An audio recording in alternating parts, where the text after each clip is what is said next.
एक बेबस मां की चीख आज सिस्टम से टकरा रही है, लेकिन जवाब अब तक नहीं मिला। अपनी ही जमीन के लिए दर दर भटकता परिवार और सवालों के घेरे में पूरा प्रशासन। तो चलिए बताते हैं, लेकिन उससे पहले स्वागत है आपका यूपी की बात में और मैं हूं आपके साथ खुशी।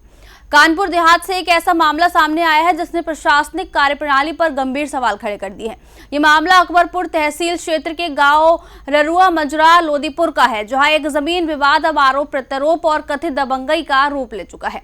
पीड़ित कुंवर सिंह का आरोप है कि उनकी दुकानों पर जबरन कब्जा कराया जा रहा है और हैरानी की बात यह है कि इस पूरे घटनाक्रम में खुद तहसील प्रशासन और पुलिस की भूमिका पर सवाल उठ रहे हैं। आखिर क्या है पूरा मामला, देखिए ये रिपोर्ट। 16 अप्रैल को तहसीलदार लेखपाल और गजनेर थाने की पुलिस टीम मौके पर पहुंचती है। आरोप है कि प्रशासनिक अधिकारियों की मौजूदगी में जबरन कब्जा दिलाने की कोशिश की जाती है। जैसे ही कुंवर सिंह को इसकी सूचना मिलती है, वे अपनी मां के साथ मौके पर पहुंचते हैं, लेकिन उनकी एक नहीं सुनी जाती। पीड़ित का दावा है कि विरोध करने पर उन्हें धमकाया गया और यहां तक कि वीडियो बनाने की कोशिश पर उनका मोबाइल भी छीन लिया गया।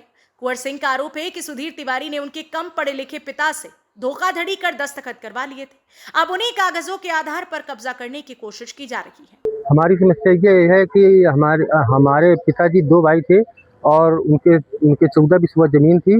आधी जमीन बांटी गई। सुधीर कुमार तिवारी बहुती का मतलब रहने वाला है और चाचा की जमीन उसने मतलब लिखवा ली है और वो चाचा की जमीन पे कब्जा करने के लिए मतलब चाचा ने मतलब नियत खोरी के हिसाब से हमारे पिताजी के द्वारा बनाई गई 2001 में दुकान मतलब 6 दुकानें बनाई गई थी, जिनमें मतलब चाचा ने 3 दुकानें में लिख दी हैं और उन्हीं 3 दुकानों पर सुधीर कुमार तिवारी जबरन मतलब कब्जा करने की कोशिश करता है और हम लोगों ने भयभीत होकर पीड़ित होकर न्यायालय में इसका मुकदमा भी डाल रखा है। लेकिन इसके बावजूद सुधीर तिवारी अपना पैसे का रौब दिखाकर और वो नायब तहसीलदार और थाना गजनेर के द्वारा हमको धमकाता है। प्रशासन के द्वारा भी इसके संबंध में जो कार्रवाई की जा रही है, क्योंकि ये ररुआ गांव का है और इसको संबंधित एसडीएम को बता दिया गया। व्यवस्थित निरीक्षण कराने के उपरांत और अभिलेखों का परीक्षण करने के उपरांत इसमें नियमानुसार कार्रवाई। गांव के पूर्व प्रधान और किसान यूनियन के रनिया नगर अध्यक्ष जितेंद्र गुप्ता भी पीड़ित परिवार के समर्थन में सामने आए हैं। उनका कहना है कि परिवार सालों से उसी दुकान पर काबिज है और बेहद गरीब है। उन्होंने जिलाधिकारी कार्यालय में शिकायत देकर निष्पक्ष जांच की मांग की है। सवाल यह भी उठ रहा है कि जब मामला कोर्ट में विचाराधीन है तो प्रशासन इतनी जल्दबाजी में कार्यवाही क्यों कर रहा है। ये पहला मामला नहीं है जब जमीन विवाद ने गंभीर रूप ले लिया हो। कुछ साल पहले भी इसी तरह के विवाद में प्रशासनिक लापरवाही के चलते एक बड़ा हादसा हुआ था, जिसमें मां बेटी की जान चली गई थी। ऐसे में आशंका जताई जा रही है कि कहीं ये मामला भी किसी बड़ी घटना में न बदल जाए। मामला ये है कि सुधीर कुमार तिवारी ने इनके पिताजी 2 भाई थे, एक लोगों से 7 बीघा की रजिस्ट्री की। वहाँ पूरा क्षेत्र, पूरा गांव, अन्य 4 गांव में लोग बता देंगे कि जो दुकानें बनी हैं वो फूल सिंह की हैं।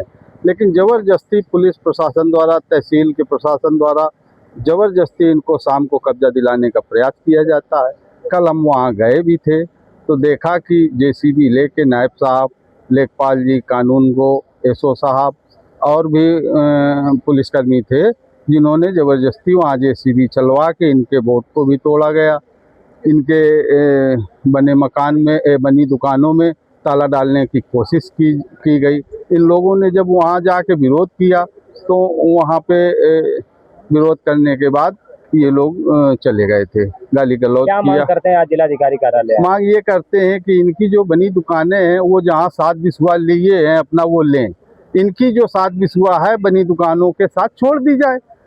अधिक ये किसी का हक तो नहीं मांग रहे, केवल ये अपना हक मांग रहे। इस पूरे मामले पर अपर जिलाधिकारी का कहना है कि शिकायत प्राप्त हो चुकी है, जांच के लिए टीम गठित कर दी गई है और अगर मामला कोर्ट में है तो उस पहलू पे भी जांच की जाएगी। फिलहाल पीड़ित परिवार न्याय की उम्मीद में दर दर भटक रहा है, लेकिन बड़ा सवाल यही है क्या उन्हें इंसाफ मिलेगा ये मामला या फिर फाइलों में ही दबकर रह जाएगा। क्या नियम कानून सिर्फ आम जनता के लिए है? फिलहाल के लिए खबर में इतना ही। देखते रहिए यूपी की बात।